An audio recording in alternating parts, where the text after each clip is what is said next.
We learn a lot about prayer from the night that Jesus was betrayed.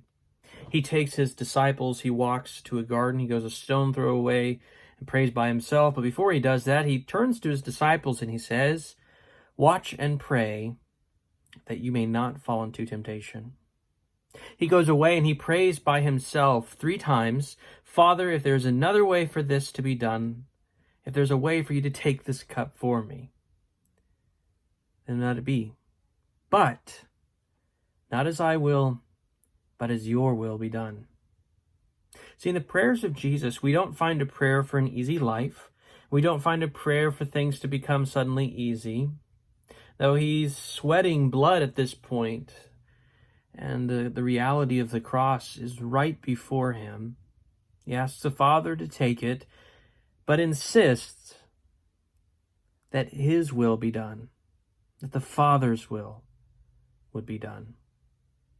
He goes back to the disciples and finds them sleeping, and he tells them, "Couldn't you stay watch and pray for an hour? Watch and pray that you may not fall into temptation." We learn from Jesus that reality of what we should be praying for is not necessarily for an easier life, but for the will of God, no matter what that may be, to be done.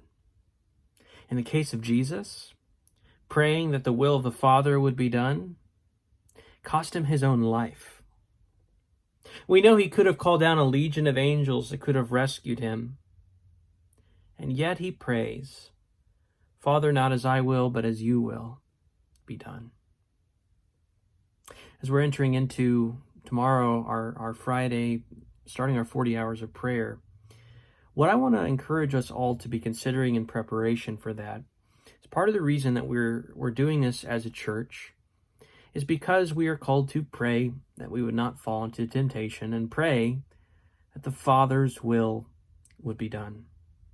We pray during Easter not because we want easy lives, not because we always want to avoid death, but because we want the will of the Father done, whatever that may be.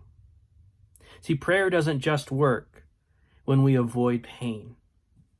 Sometimes we think of it that way. Sometimes we think of it as if I'm praying and I've been praying about something and it finally happens, and so God must have done something. But it's not as if God doesn't do something unless our outcome comes to pass, unless what we want to have happen happens. No, God is always, Ephesians 1, working all things in conformity with his will. Ask, and it will be given to you. See, God is at work through our prayers, even when the result is not something that is entirely enjoyable to us. And yet, it is for the better. I wanted to stir up our minds thinking about the goal and the reason that we pray. It's not to accomplish our will, but the will of the Father as we prepare for tomorrow.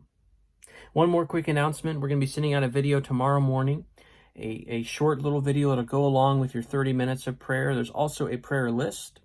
Now, I based the video around this prayer list and just a few extra words of encouragement, a few extra words of instructions with the video to follow along. So be looking for both the prayer list and the prayer video tomorrow. Have a blessed day, church, and may the Lord protect you.